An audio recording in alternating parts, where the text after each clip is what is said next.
আমরা একটু লাস্ট ক্লাসে যে টপিকগুলো পড়িয়েছিলাম এই টপিকগুলো সম্পর্কে আলোচনা করি। তো এই চ্যাপ্টার 3টা মূলত হচ্ছে ওয়ার্ক নিয়ে আলোচনা করে, ওয়ার্ক এবং মোমেন্টাম নিয়ে আলোচনা করে এই চ্যাপ্টার 3টাতে। তো ওয়ার্কের ক্ষেত্রে আমরা বেশ কিছু টপিক বলছিলাম, যেমন নরমালি জেনারেলি যখন একটা বডির উপর ফোর্স কাজ করবে তখন তার ওয়ার্কের জন্য ইকুয়েশন কি বলছিলাম, এফএস। আর যদি এক্ষেত্রে অবজেক্টটা কোনো একটা অ্যাঙ্গেলে বেঁকে যায় তখন ওয়ার্ক ডান হবে এফএস কস থিটা। এটা হচ্ছে জেনারেল ওয়ার্কের ক্ষেত্রে ফর্মুলা ছিল। দ্বিতীয় নাম্বারে আমরা ফর্মুলা বলছিলাম এই ওয়ার্কটা পজিটিভ হতে পারে আবার নেগেটিভ হতে পারে। কেমন ওয়ার্ক কখন পজিটিভ হবে, ফোর্স যেদিকে কাজ করছে ওই ডাইরেকশন বরাবর যদি ডিসপ্লেসমেন্ট ঘটে তখন ওয়ার্কটা হবে পজিটিভ। ফোর্স যেদিকে কাজ করে ডিসপ্লেসমেন্ট যদি ওই ডাইরেকশন বরাবর হয় তখন হবে পজিটিভ। সাপোজ ফোর্স অ্যাপ্লাই করলাম উপরের দিকে, এই বরাবর ফোর্স অ্যাপ্লাই করলাম, ওকে, বস্তুর ডিসপ্লেসমেন্ট কি হলো, এই দিক বরাবর হলো, এক্ষেত্রে ওয়ার্কটাকে আমরা বলবো পজিটিভ ওয়ার্ক।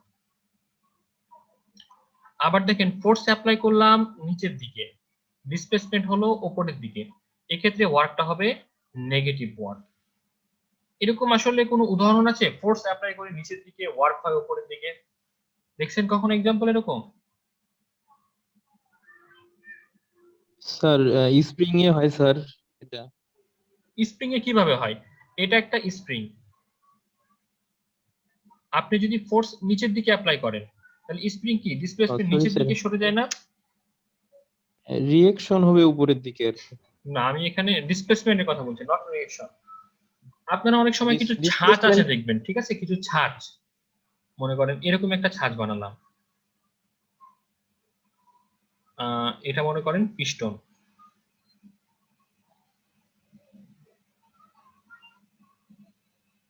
ঠিক আছে, এটা হচ্ছে পিস্টন। এখন মনে করেন এই জায়গাগুলো মেটাল দ্বারা পরিপূর্ণ আছে বা কোনো একটা ম্যাটেরিয়াল আছে, প্রাথমিক কন্ডিশনে এতটুকু আছে। এখন আপনি এই পিস্টন দিয়ে যদি নিচের দিকে ফোর্স অ্যাপ্লাই করেন এইদিকে, তখন যেটা হবে মনে করেন পানি বা যদি কোনো ম্যাটেরিয়াল থাকে এই ম্যাটেরিয়াল গুলো এইভাবে উপরের দিকে উঠে আসবে না? জি স্যার, উপর থেকে ফোর্স অ্যাপ্লাই করলে নিচের দিকে উঠে যাবে।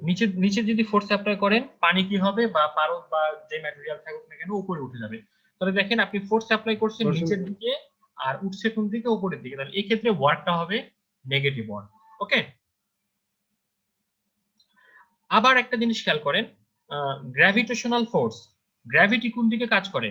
একটা কলমকে যদি নিচে ফেলে দেন তাহলে নিচের দিকে কাজ করে না, গ্র্যাভিটি কাজ করে সবসময় নিচের দিকে। তাহলে এখন আপনি একটা বস্তুকে যদি নিচ থেকে উপরে ওঠান তাহলে আপনি ওঠাচ্ছেন কোন দিকে? উপরের দিকে। গ্র্যাভিটি কাজ করছে কোন দিকে? নিচের দিকে। তাহলে গ্র্যাভিটির সাপেক্ষে, গ্র্যাভিটির রেসপেক্টে এক্ষেত্রে ওয়ার্কটা হবে নেগেটিভ। আবার একটা অবজেক্টকে আপনি উপর থেকে নিচে ফেলে দেন, তাহলে দেখেন বস্তুটা ডিসপ্লেসমেন্ট ঘটছে নিচের দিকে, আবার গ্র্যাভিটি ফোর্স কাজ করছে কোন দিকে? নিচের দিকে, এক্ষেত্রে ওয়ার্ক হবে পজিটিভ। বোঝা গেছে পজিটিভ ওয়ার্ক এবং নেগেটিভ ওয়ার্ক? সোজা কথা, ফোর্স যে ডাইরেকশনে কাজ করবে ওই ডাইরেকশন বরাবর যদি ডিসপ্লেসমেন্ট হয় তখন এটাকে আমরা বলবো পজিটিভ ওয়ার্ক। ফোর্স যে ডাইরেকশনে কাজ করবে তার অপোজিট ডাইরেকশনে যদি ডিসপ্লেসমেন্ট হয় এটাকে আমরা বলবো নেগেটিভ ওয়ার্ক। পজিটিভ ওয়ার্কের এক্সাম্পল কি? পজিটিভ ওয়ার্কের এক্সাম্পল হচ্ছে একটা বস্তুকে যখন আমরা উপর থেকে নিচে ফেলে দেই তাহলে গ্র্যাভিটি ফোর্সের সাপেক্ষে এই ওয়ার্কটা হচ্ছে পজিটিভ। আর একটা বস্তুকে যখন আমরা নিচ থেকে উপরে ওঠাই তাহলে গ্র্যাভিটি ফোর্সের সাপেক্ষে এক্ষেত্রে ওয়ার্কটা হচ্ছে নেগেটিভ। ক্লিয়ার এই পজিটিভ ওয়ার্ক আর নেগেটিভ ওয়ার্ক?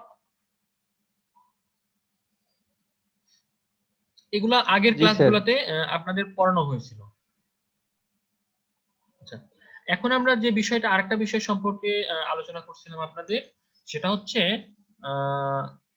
এগুলো আলোচনা করছিলাম। এখন এই ওয়ার্ক দেখেন, তাহলে একটা ওয়ার্ক কি বললাম, নরমাল একটা অবজেক্টের উপর যখন ফোর্স অ্যাপ্লাই হবে এক্ষেত্রে কি ওয়ার্ক হবে? এটা হচ্ছে এফএস কস থিটা। আবার গ্র্যাভিটি ফোর্সের কারণে কি ওয়ার্ক হবে? গ্র্যাভিটি ফোর্স মানে হচ্ছে যখন একটা বস্তুকে আমরা উচ্চতার কোশ্চেন আসবে, অর্থাৎ উপর থেকে নিচে ওঠাবো বা নিচ থেকে উপরে নামাবো, এই ধরনের যখন প্রশ্ন আসবে, মানে উচ্চতা উপর থেকে নিচে, নিচ থেকে উপরে, এই ধরনের যখন প্রশ্ন আসবে তখন এই ক্ষেত্রে ওয়ার্কটা হয় গ্র্যাভিটি ফোর্সের কারণে। তো এই গ্র্যাভিটি ফোর্সের কারণে ওয়ার্ক ডানের ফর্মুলা হচ্ছে এম জি এইচ, বা ডেল এইচ যাই বলেন না কেন, mgh বা ডেল এইচ, এটাই হচ্ছে গ্র্যাভিটেশনাল ফোর্সের কারণে ওয়ার্ক ডান। ওকে, যেমন এখানে দেখেন বস্তুটা কোথায় আছে, এই পজিশনে, এখান থেকে কোথায় আসলো, এই পজিশনে, তাহলে কতটুকু বস্তুটার ডিসপ্লেসমেন্ট ঘটছে, এই h পরিমাণ। এই h এর ভ্যালুটা কত, h ইকুয়াল টু হবে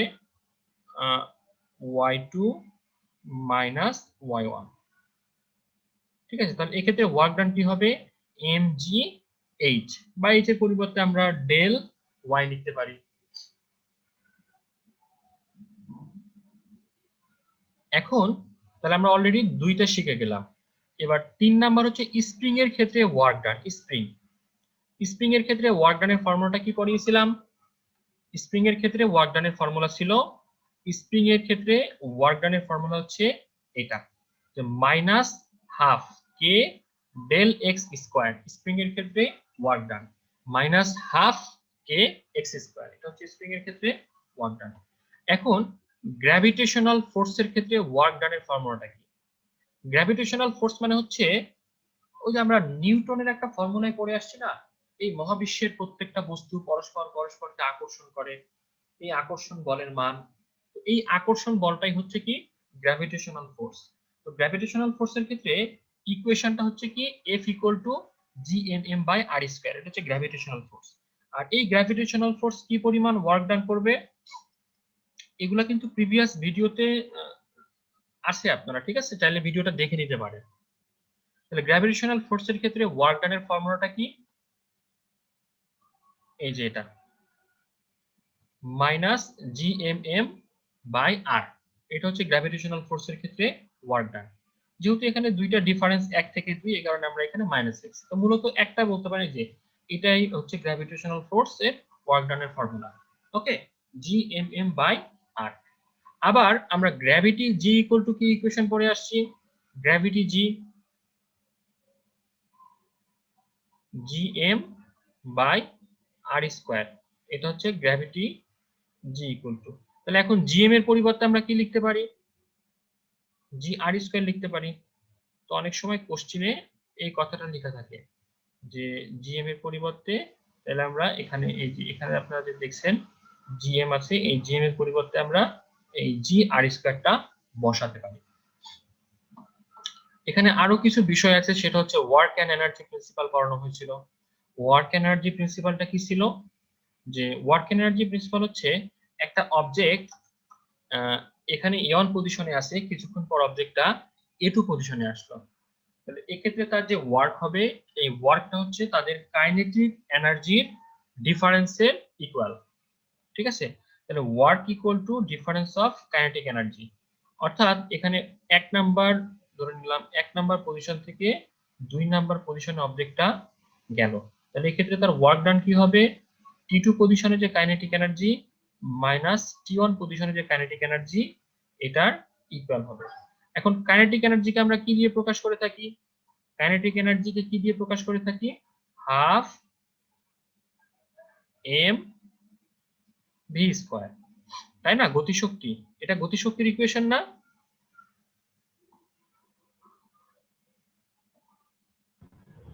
স্যার আচ্ছা, তো এই তো গেল বিষয়াদি। ঠিক আছে, তারপর এখানে एग्जांपल 1 করানো হয়েছে, 2 করানো হয়েছে, 3 নাম্বার আপনাদের হোমওয়ার্ক দেওয়া হয়েছে। কারো সমস্যা হয়েছে 3 নাম্বারটা করতে? और ऑफ एफिशिएंसी ওটা স্যার, হ্যাঁ, পাওয়ার অফ আচ্ছা এফিशिएंसी ওটা স্যার। আচ্ছা, এগুলা মনে হয় আপনাদের ওই ভিডিওটা দেখলে আপনারা বুঝে যাবেন আসলে। আচ্ছা, পাওয়ার, পাওয়ার মানে কি বলেন তো, পাওয়ার বলতে কি বুঝি, ওয়ার্ক ডিভাইডেড বাই টাইম, তাই না, এটাই তো পাওয়ার। এখন ওয়ার্ক ইকুয়াল টু কি জানি, ওয়ার্ক ইকুয়াল টু ফর্মুলা হচ্ছে Fs cos theta, Fs cos theta বা cos আলফা যাই বলেন না কেন, তাহলে ডিভাইডেড বাই কি টি, এটাই হচ্ছে পাওয়ার। তো এখানে আমরা এই কাজটাই করছি যে পাওয়ার ইকুয়াল টু কি du বাই dt, মানে ওয়ার্ক বাই টাইম। তো ওয়ার্ককে আমরা কি লিখছি, F ds যেহেতু এটা ইন্টিগ্রেশন ডিফারেন্সিয়েশনের ফর্মুলায় লেখা হয়েছে, এই কারণে এস এর পরিবর্তে আমরা ডিএস লিখছি আর টি এর পরিবর্তে ডিটি লিখছি। এটাই তাহলে F S cos theta by DT. আবার ইফিসিয়েন্সি ইকুয়াল টু কি জানি আমরা, output power by input power, তাই না, বা output work by input work. আপনি যদি ওয়ার্ককে কনভার্ট করেন তাহলে আউটপুট ওয়ার্ক লিখবেন, যদি পাওয়ারে কনভার্ট করেন output power by input power. এই তো তো আরো কিছু ফর্মুলা লাস্ট ক্লাসে আপনাদের পড়ানো হয়েছিল, যেমন এর মধ্যে একটা হচ্ছে এই যে এটা। তাহলে গ্র্যাভিটেশনাল ফোর্সের ক্ষেত্রে ওয়ার্ক ডানের ফর্মুলা মনে থাকবে? গ্র্যাভিটেশনাল ফোর্সের ক্ষেত্রে ওয়ার্ক ডান এটা, ঠিক আছে, GMM বাই আর। তো এখানে জি মানে হচ্ছে গ্র্যাভিটেশনাল কনস্ট্যান্ট, এম মানে হচ্ছে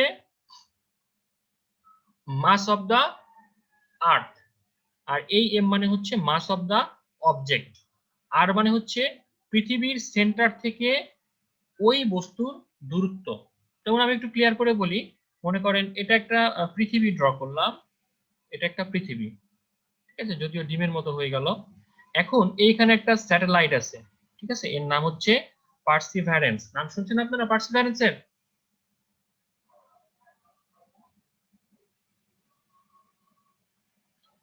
কেউ পার্সিভারেন্সের নাম শুনছেন?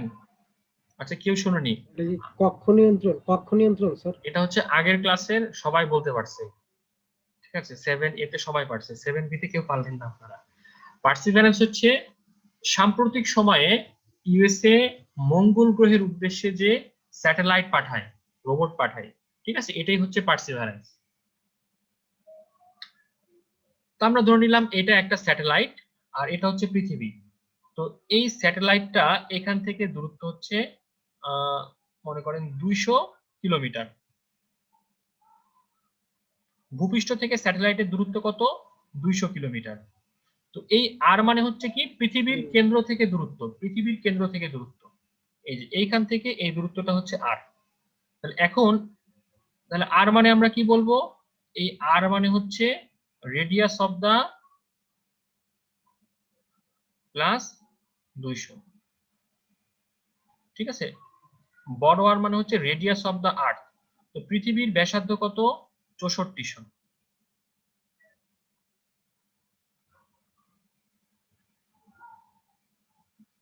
প্লাস কত? 2000। বোঝা গেছে? এই আর মানে কি? আর মানে হচ্ছে পৃথিবীর সেন্টার থেকে যে স্যাটেলাইট বা যে অবজেক্ট আছে, এই অবজেক্টের ডিসটেন্স হচ্ছে কি আর। কারো বুঝতে সমস্যা? আচ্ছা, কারো সমস্যা নেই। এখন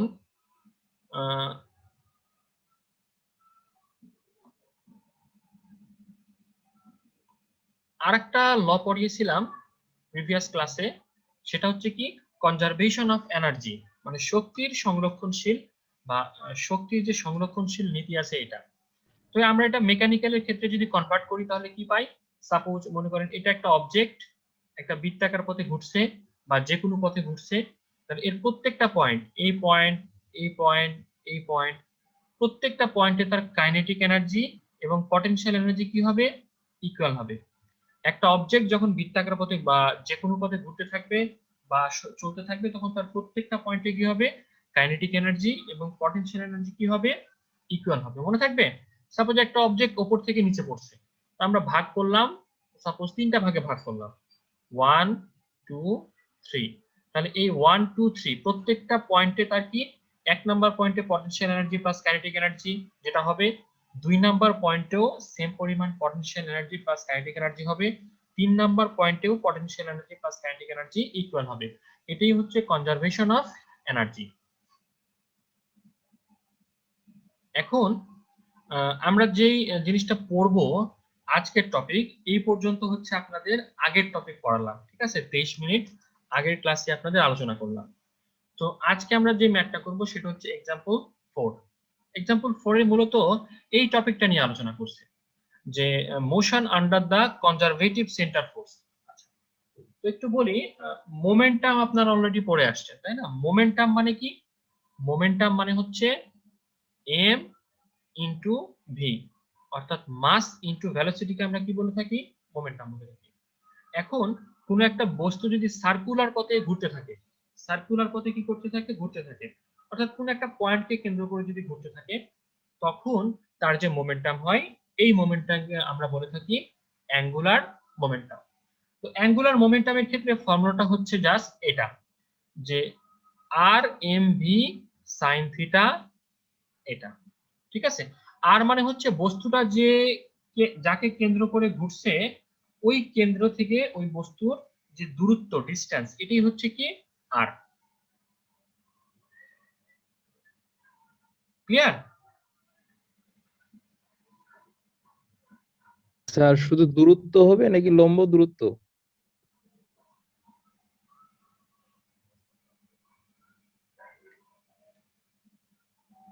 আপনার কি মনে হয় এটা?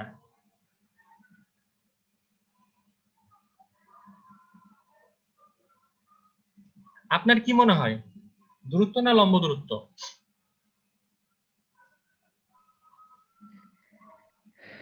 Confusion sir. আচ্ছা, আমরা যখন এই এই ধরনের কোনো কোনো কাজ করতে যাই, সব সময় লম্ব দূরত্বটাকে দূরত্ব হিসাবে কাউন্ট করি।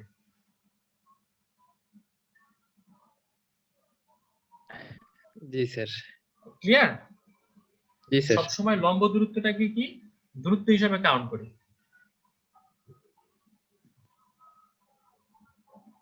বোঝা গেছে? আর ডিপে যাওয়ার দরকার আছে এটা, না স্কিপ করব? কি বলেন, নেক্সটে অগ্রসর হবো?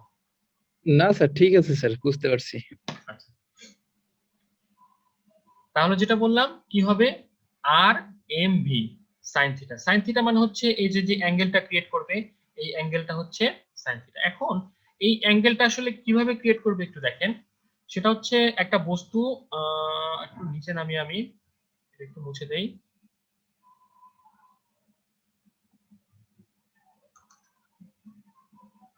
একটু দেখেন যে সাপোজ এটা হচ্ছে একটা বস্তু, তো বস্তুটা এইরকম একটা পথে মুভ করছে, ঠিক আছে, এটা হচ্ছে সেন্টার।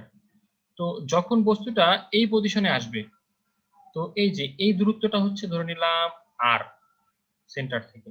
যখন বস্তুটা এই পজিশনে আসবে, তাহলে এই দূরত্বটা হচ্ছে আর সেন্টার থেকে। আর থিটা হচ্ছে এই যে যখন বস্তুটাকে এইভাবে অ্যাঙ্গেল ক্রিয়েট করবে, তখন এই যে লম্ব মানে স্পর্শক বরাবর যখন চলে যাবে, তখন এর সাথে যে অ্যাঙ্গেল ক্রিয়েট করে, এই অ্যাঙ্গেলটাই হচ্ছে কি থিটা।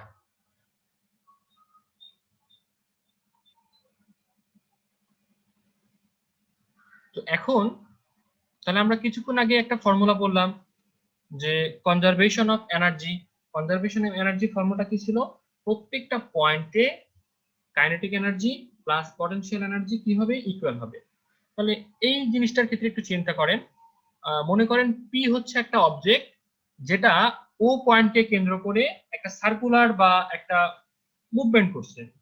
সার্কুলার হতে পারে অথবা ইলিপ্টিক্যাল, এরকম একটা মুভমেন্ট করছে ও পয়েন্টকে কেন্দ্র করে। ধরে নিলাম মুভমেন্টটা এরকম হতে পারে যে এই পি পয়েন্টটা এইভাবে মুভ করছে। তাহলে এখন এই পি থেকে ও পয়েন্টের কেন্দ্রের দূরত্ব কত? Are not. পি থেকে এর দূরত্ব হচ্ছে আর। তাহলে এখন আমরা এখানে কি লিখলাম? টি এর পরিবর্তে জাস্ট কাইনেটিক এনার্জির formula half M V square. দ্বিতীয় নম্বরে কি লিখলাম? ভি পটেনশিয়াল এনার্জির ফর্মুলা। এখন আমরা পটেনশিয়াল এনার্জির ফর্মুলা অলরেডি কিছুক্ষণ আগে পড়লাম, তাই না? বললাম না এখানে? এই যে দেখেন, potential energy due to gravity force. Gravity ফোর্সের কারণে পটেনশিয়াল এনার্জি কি হবে? Minus GMM by R. বা এই কনসেপ্টটা আপনাদের একটু আগেও পড়ালাম, এই যে কোথায়, এখানে পড়ালাম। এই যে এক্ষেত্রে কি হবে, যেটা ওয়ার্ক ডান এটাই কি তার পটেনশিয়াল এনার্জি হিসাবে স্টোর থাকবে, সেটা কি জিএমএম বাই আর। ঠিক আছে, তাহলে এক্ষেত্রে ওয়ার্ক ডান কি হবে? আচ্ছা, তাহলে দেখেন, কাইনেটিক এনার্জির জন্য আমরা ফর্মুলা লিখলাম half M V nought square. Potential এনার্জির জন্য ফর্মুলা লিখলাম G M M by R square. ঠিক আছে, সেম ভাবে এটা হচ্ছে পি পয়েন্টের জন্য, পি নট পয়েন্টের জন্য। তাহলে পি পয়েন্টের জন্য আমরা একই ভাবে লিখতে পারি পরেরটা। এই কনসেপ্টটা বুঝতে পারছেন সবাই? তাহলে আমরা নেক্সট ম্যাথে চলে যাব।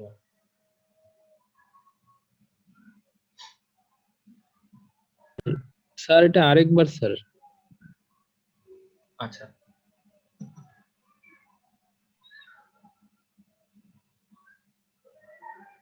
এখানে বলছে পি একটা পয়েন্ট, ও হচ্ছে একটা পয়েন্ট, ঠিক আছে? এই ওকে কেন্দ্র করে পি, মনে করেন এই যে এখানে একটা বস্তু ধরে নিলাম, এটা হচ্ছে একটা বস্তু এম মাসের একটা বস্তু যেটা ওকে কেন্দ্র করে ঘুরছে। এই ঘোরাটা হতে পারে বৃত্তাকার, সার্কুলার, হতে পারে ইলিপস, অথবা আদার যে কোনো একটা পথে ঘুরছে। এখন যখন এই অবজেক্টটা বৃত্তাকার পথে ঘুরতে থাকবে, মনে করেন এটাই সেই বৃত্তাকার পথ, আমি দেখাচ্ছি, এটাই সেই পথ যে পথকে কেন্দ্র করে কি ঘুরছে। তাহলে এখন এনার্জির যে কনজারভেশন ল, এই ল অনুযায়ী কি জানি, এই পয়েন্টে যে কাইনেটিক এবং পটেনশিয়াল এনার্জি হবে, এই পয়েন্টে যে কাইনেটিক এবং পটেনশিয়াল এনার্জি হবে, এই পয়েন্টে যে কাইনেটিক পটেনশিয়াল এনার্জি হবে, অর্থাৎ প্রত্যেকটা পয়েন্টে kinetic energy plus potential energy equal হবে। এটি হচ্ছে কি প্রিন্সিপাল অফ কনজারভেশন এনার্জি। বোঝা গেছে? অর্থাৎ একটা বস্তু যখন কোন একটা মুভমেন্ট করবে, তার প্রত্যেকটা পয়েন্টে কি kinetic energy plus potential energy equal হবে। যেমন এখানে আমরা পি নট একটা পয়েন্ট ধরলাম, পি একটা পয়েন্ট ধরলাম দুইটা, এখানে আরেকটা পয়েন্ট ধরলাম সাপোজ পি থ্রি, তাহলে প্রত্যেকটা পয়েন্টে কি potential energy plus kinetic energy equal হবে। তাহলে এখন দেখেন আমরা দুইটা নিয়ে আপাতত হিসাব করলাম, যে একটা পয়েন্ট ধরলাম পি নট, একটা পয়েন্ট ধরলাম পি। তো পি পয়েন্টের জন্য কাইনেটিক এনার্জি কি টি ইন্টু ভি, টি মানে কাইনেটিক, ভি মানে পটেনশিয়াল। আবার পি নট পয়েন্টের জন্য কাইনেটিক হচ্ছে টি নট, পটেনশিয়াল হচ্ছে ভি নট। এখন কাইনেটিক এনার্জি ইকুয়াল টু কি জানি আমরা, হাফ এম ভি স্কয়ার। ওকে, জি স্যার। জি স্যার। আবার পটেনশিয়াল এনার্জি ইকুয়াল টু কি জানি, জি এম এম বাই আর। এটা হচ্ছে গ্র্যাভিটেশনাল ফোর্সের ক্ষেত্রে পটেনশিয়াল এনার্জির ফর্মুলা। তাহলে এখন আমরা কি বলতে পারবো, যে এই ইকুয়েশনটা লিখতে পারবো। এই পর্যন্ত এবার ক্লিয়ার জি স্যার। না? বুঝতে সমস্যা? না স্যার, বুঝতে পারছি।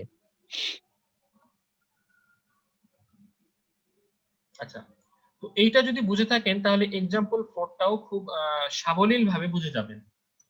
ঠিক আছে, এক্সাম্পল 4 কি বলছে দেখেন,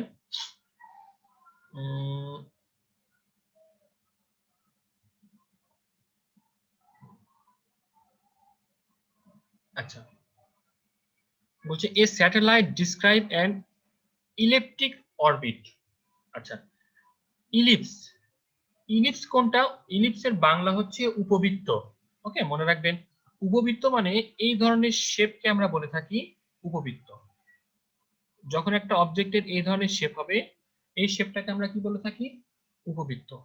তো আর এই ধরনের যখন শেপ হয়, এই শেপটাকে আমরা বলে থাকি বৃত্ত বা সার্কেল। ওকে, তো সার্কেলের কি আছে, একটা সেন্টার আছে না, এটা হচ্ছে সেন্টার এবং একটা অ্যাক্সিস। কিন্তু উপবৃত্তের ক্ষেত্রে যদি আমরা, বা ইলিপসের ক্ষেত্রে যদি কল্পনা করি, আমরা দুইটা অ্যাক্সিস থাকে। বড় এই অ্যাক্সিসটাকে আমরা বলে থাকি মেজর অ্যাক্সিস, লাল কালি দিয়ে যেটা দেখালাম সেটা হচ্ছে মেজর অ্যাক্সিস। আর সবুজ কালি দিয়ে যে অ্যাক্সিসটা দেখাচ্ছি এই ছোট, এই অ্যাক্সিসটার নাম হচ্ছে মাইনর অ্যাক্সিস। তো মেজর অ্যাক্সিস এবং মাইনর অ্যাক্সিস যে পয়েন্টে ইন্টারসেক্ট করে, এই পয়েন্টটা হচ্ছে ইলিপসের সেন্টার। ওকে, তো এইটাকে আমরা ও ই দিয়ে বা যে কোনো একটা ই দিয়ে ইন্ডিকেট করে থাকি। বোঝা গেছে এই পর্যন্ত? জি স্যার। মেজরের পরে যেটা বললেন স্যার, এটা কি স্যার নীল কালি? আচ্ছা, সবুজ কালিটা হচ্ছে মাইনর অ্যাক্সিস আর লাল কালিটা হচ্ছে মেজর অ্যাক্সিস। এখন খেয়াল করেন, আর একটা কথা আছে, সেটা হচ্ছে সেমি মেজর। সেমি মেজর, তো সেমি মানে হচ্ছে কি অর্ধেক। আমি বললাম সেমি মেজর, যখন সেমি মেজর বলবো এর মানে হচ্ছে এই অর্ধেক ডিস্টেন্স হয়ে যাবে, যে ফুল ডিস্টেন্সটার পরিবর্তে ডিস্টেন্সটা কতটুকু হবে, অর্ধেক হয়ে যাবে। অর্থাৎ এই যে এটা হচ্ছে সেমি মেজর, এখন হয়ে গেল কি সেমি মেজর। আবার উপরের এই অংশটুকু যদি কনসিডার করি, এটা হবে semi minor Axis. Clear?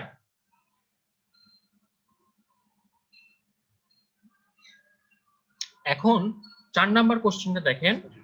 4 number কোশ্চেনে বলছে একটা স্যাটেলাইট যেটা ইলিপ্টিক্যাল পথে কি করছে, মুভ করছে। কোথা থেকে? Minimum altitude 376 mile above the surface of the, অর্থাৎ ভূপৃষ্ঠের যে সারফেস আছে, ভূপৃষ্ঠ বা আর্থের যে সারফেস আছে, এখান থেকে 376 মাইল অ্যাবভে উঠছে। অর্থাৎ এই যে মনে করেন এটা হচ্ছে ভূপৃষ্ঠ, তাহলে ভূপৃষ্ঠ থেকে কতটুক, এই যে মনে করেন এই পয়েন্টে এ, তাহলে এখান থেকে এতটুকু ডিসটেন্স কত? 376 মাইল। এবার ক্লিয়ার? এখান থেকে কি করছে অবজেক্টটা? এই যে এরকম সার্কুলার ইলিপ্টিক্যাল পথে মুভ করছে। আরো কিছু কন্ডিশন বলা আছে। The major and minor axis আর, এখানে মেজর অ্যাক্সিসের ভ্যালু দেওয়া আছে কত? 10,840। তো মেজর অ্যাক্সিস মানে কি? এই যে এই অ্যাক্সিসটা মেজর অ্যাক্সিস, এই অ্যাক্সিসের ভ্যালু কত দেওয়া আছে? 10,840। আর কি দেওয়া আছে? Minor Axis. মাইনর অ্যাক্সিস কোনটা? এই যে এটা, এখান থেকে এতটুকু পর্যন্ত হচ্ছে মাইনর। মাইনর কতটুকু দেওয়া আছে? 8,670 মাইল, এই দুইটা দেওয়া আছে। আর একটা দেওয়া আছে সি পয়েন্টের ভেলোসিটি। ওকে, এই যে এখানে দেখেন সি পয়েন্টের লাল কালার দিয়ে দেখাচ্ছে, সি পয়েন্টের ভেলোসিটি কত? 2.96 মাইল পার সেকেন্ড। তাহলে আমার যেটা বের করতে হবে সেটা হচ্ছে এ পয়েন্টের স্পিড, আর কি বের করতে হবে? বি পয়েন্টের স্পিড। এই এ পয়েন্টের যে স্পিড আছে, এই যে এখানে যে এ পয়েন্ট আছে, নীল কালার দিয়ে দেখাচ্ছি আমি, এখানে যে এ পয়েন্ট আছে, এই এ পয়েন্টের স্পিড বের করতে হবে, আর এখানে বি পয়েন্টের স্পিড বের করতে হবে। ওকে, কোশ্চেনে কি দেওয়া আছে? এই সি পয়েন্টের স্পিড দেওয়া আছে। তাহলে আমরা এখান থেকে একটা কন্ডিশন জানি, ঠিক আছে? কন্ডিশনটা কি? এ, বি এবং সি প্রত্যেকটা পয়েন্টে কি ইকুয়াল হয়?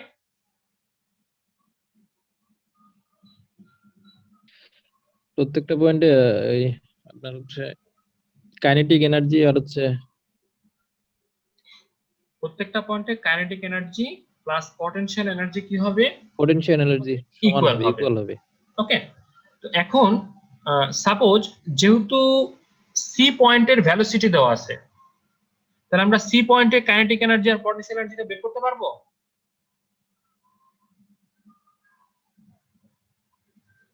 একটু খেয়াল করেন, মনে করেন আমি একটু মুছে দিলাম। হ্যাঁ, এবার একটু দেখেন কাইনেটিক এনার্জির জন্য কি ফর্মুলাটা আমরা ইউজ করছিলাম। কাইনেটিক এনার্জির ফর্মুলাটা কি ছিল? Half EK half of M V square, M VC V square, square তাই না?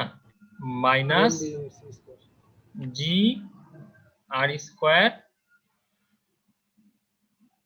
জি আর স্কয়ার কি? M divided by R, R C. R C মানে পৃথিবীর যে সেন্টার, এই সেন্টার থেকে সি পয়েন্টের ডিসটেন্স। ওকে, তাহলে কোশ্চেনে দেখেন এই ভ্যালুটা দেওয়া আছে না? আচ্ছা, তাহলে এই টোটালটা ইকুয়াল টু কি লিখবো? এই টোটালটা ইকুয়াল টু আমরা লিখবো TC plus VC, kinetic energy plus potential energy লিখতে পারি?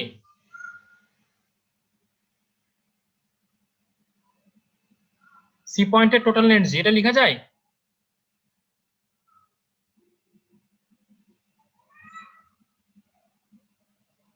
এখন এই দুই জায়গা থেকে আমরা যদি এম কমন নেই, মনে করেন এখান থেকে এম কমন নিলাম, তাহলে কি থাকলো?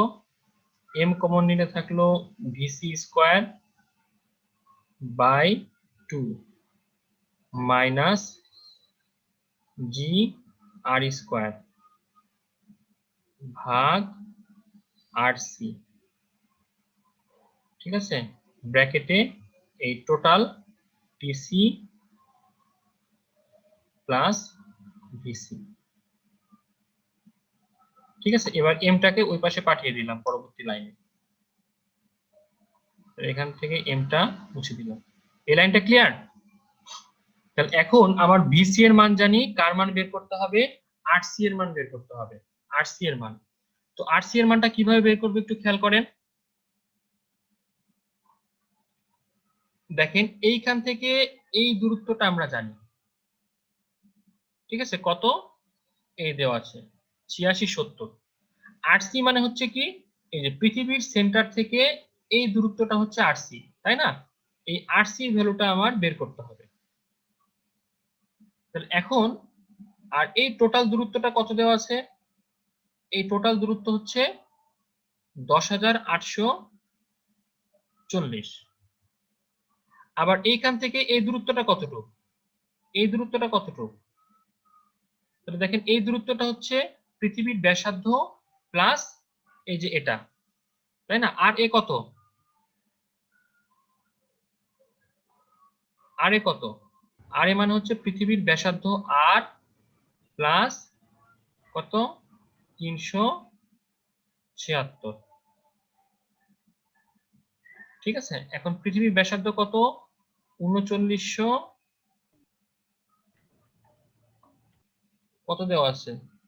69, আমি দেখতে পাচ্ছি না ঠিক মতো, প্লাস এটা। এখান থেকে আমরা এই আর এ বের করে ফেললাম। তাহলে যদি আর এ বের করতে স্যার পারি, হ্যাঁ বলেন। পৃথিবীর ব্যাসার্ধ কি কোশ্চেনে দেওয়া থাকবে নাকি হচ্ছে এটা হ্যাঁ অবশ্যই কনস্ট্যান্ট দেওয়া মান, স্যার? থাকবে, পৃথিবীর ব্যাসার্ধ কোশ্চেনে দেওয়া থাকবে। যদি দেওয়া না থাকে এসআই ইউনিটে আমরা 6400 ধরে নেব। জি স্যার। বোঝা গেছে? আর এই জি ম্যাথটা স্যার। হচ্ছে আপনার মাইলে দেওয়া আছে, কিন্তু পরীক্ষায় যখন ম্যাথ আসবে এটা এসআই ইউনিটে আসবে। তাহলে এখন খেয়াল করেন এই টোটাল ডিসটেন্সটা আমরা জানি কত? 10,840। আর এখান থেকে আর এর ভ্যালু কত পেলাম? এটা। তাহলে এখন এই ভ্যালুটা বের করতে পারবেন না? এই ভ্যালুটা বের করতে পারবেন না? কত হবে? সবুজ কালি, এতটুকু কত হবে? তো এই ভ্যালুটুকু কত হবে? 10,840 থেকে কত মাইনাস দেব? এই যে এখানে যে ভ্যালু আছে এটা থেকে এই যে আর এ মাইনাস দিলে আমরা কি পেয়ে গেলাম? টোটাল এটা পেয়ে গেলাম। বোঝা গেছে?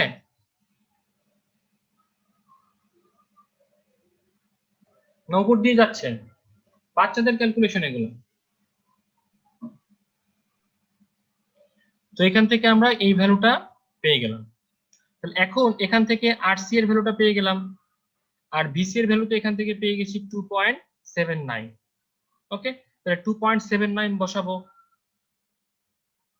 আর জি এর মান তো আমরা জানি, গ্র্যাভিটির ভ্যালু কত? আর মানে হচ্ছে রেডিয়াস অফ দা আর্থ, পৃথিবীর রেডিয়াস কত? রেডিয়াস কত? এখান থেকে দেখেন রেডিয়াস অফ দা আর্থ কত দেওয়া আছে?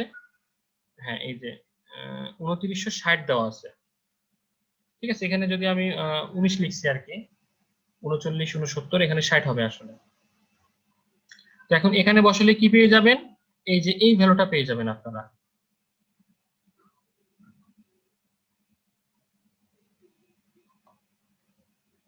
ঠিক আছে, এটা বসালে আমরা এখান থেকে এই ভ্যালুটা পেয়ে যাই। অর্থাৎ এই টোটাল সি পয়েন্টের জন্য কি পেয়ে গেলাম? Potential energy plus kinetic energy কত হবে এটা পেয়ে গেলাম। এখন আমরা যেটা করব, এ পয়েন্টের জন্য potential energy plus kinetic energy বের করব। তাহলে এ পয়েন্টের জন্য পটেনশিয়াল এনার্জি কাইনেটিক এনার্জি বের করার ফর্মুলাটা কি লিখবো?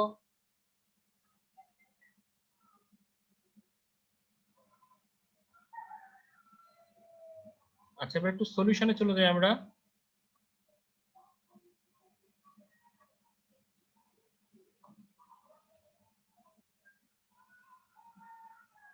সলিউশনে দেখেন, তাহলে আমরা ফার্স্টে যেটা করলাম, ফার্স্ট কাজ হচ্ছে কি, আরসি বের করে ফেললাম। দেখেন আরসি বের করে ফেললাম। ওকে, তো আরসি বের করার পর কি বের করব? এই সি পয়েন্টের জন্য পটেনশিয়াল এনার্জি এবং কাইনেটিক এনার্জি কত হবে?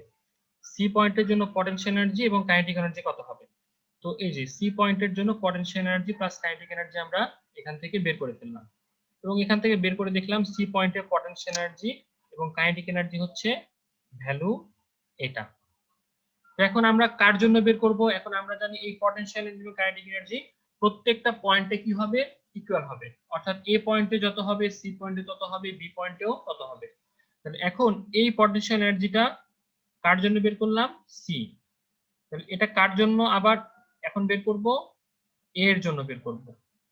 তো সেম ভাবে আমরা এ এর জন্য এই পটেনশিয়াল এনার্জি, এর জন্য যে পটেনশিয়াল এনার্জি ফর্মুলা, এই যে এটা এর জন্য লিখলাম ইকুয়াল টু কি, এটার পরিবর্তে এখানে যে ভ্যালুটা পেলাম এটা বসিয়ে দিলাম। এটা ক্যালকুলেশন করলে আমরা কার ভ্যালু পেয়ে যাব, এখান থেকে বি এর ভ্যালু পেয়ে যাব।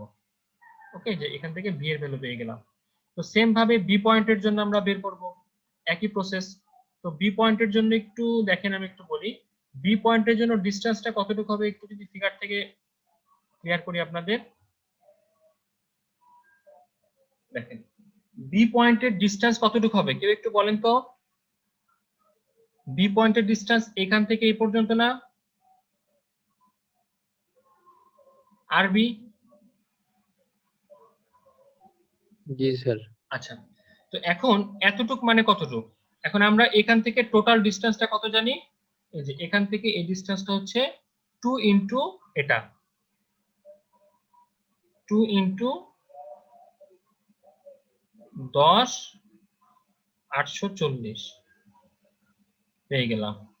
ঠিক আছে, এখন আমরা কি করব, মানে এতটুক যদি মাইনাস দেই তাহলে এখান থেকে আমরা কি বের করে ফেললাম, আর বি বের করে ফেললাম।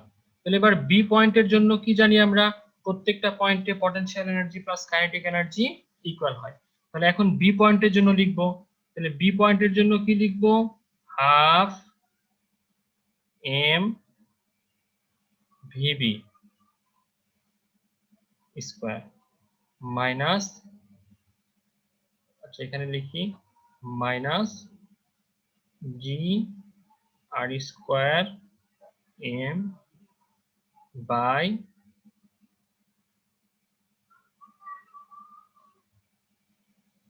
আর বি। ওকে, ইকুয়াল টু কি হবে, ইকুয়াল টু হবে টিবি প্লাস ভিবি, অর্থাৎ বি পয়েন্টে পটেনশিয়াল প্লাস কাইনেটিক এনার্জি। এখন এম এমটা কমন নিয়ে এই পাশে কি করলাম, ডিভাইডেড করে দিলাম। এখন আমরা এখান থেকে তো এর ভ্যালু জানি, কিছুক্ষণ আগে আমরা এর ভ্যালু বের করলাম, এই যে এটার ভ্যালু বের করলাম, এই kinetic energy plus potential energy C পয়েন্টের কত, তো সি পয়েন্টের আমরা এখান থেকে যেটা বের করলাম সেটা হচ্ছে, এই দেখেন সলিউশনে সি পয়েন্টের কাইনেটিক এনার্জি পটেনশিয়াল এনার্জি কত, এই যে মাইনাস 123.032, এই যে নীল কালি দিয়ে আমি দেখাচ্ছি,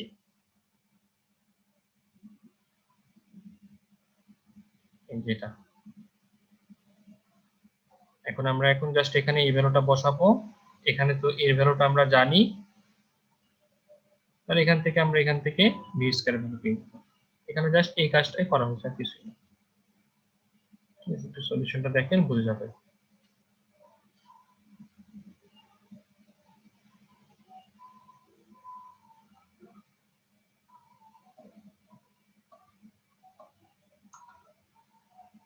ঠিক আছে, এই যে আমরা ফার্স্টে আরবি বের করে ফেললাম। আরবি কিভাবে বের করলাম, 2 ইনটু 10,840 মাইনাস আর এ। আর এর মান কত, আর এর মান তো আমরা প্রথমে বের করছি, এই যে এটাই হচ্ছে আর এ। ওকে,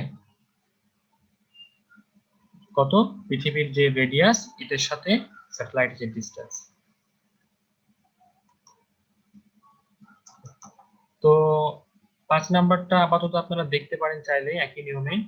ঠিক আছে, এখন একটাই বাকি আছে আপনাদের, এক্সাম্পল 6। এটা কি আজকে করবেন না আরেকদিন? সামনের দিনে করি স্যার। সারাদিন করি স্যার। আমি ক্লান্ত একটা ম্যাথ করে।